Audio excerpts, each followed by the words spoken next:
దోచుకుంది మెత్తగా శాంతికే ఆలయం ఆమె నెమ్మది అందుకే అంకితం అయినది మది సుకుమారమే ఆమె చెరికత్తె కాబోలు సుగుణాలకే ఆమె తలకట్టు కాబోలు చెలియ చలువ చెలిమి కొరకు ఆయువే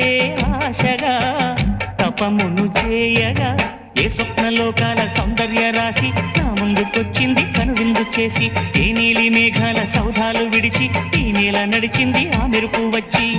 తళ తళ తారక మెలికల మేనక మనసున చేరేగా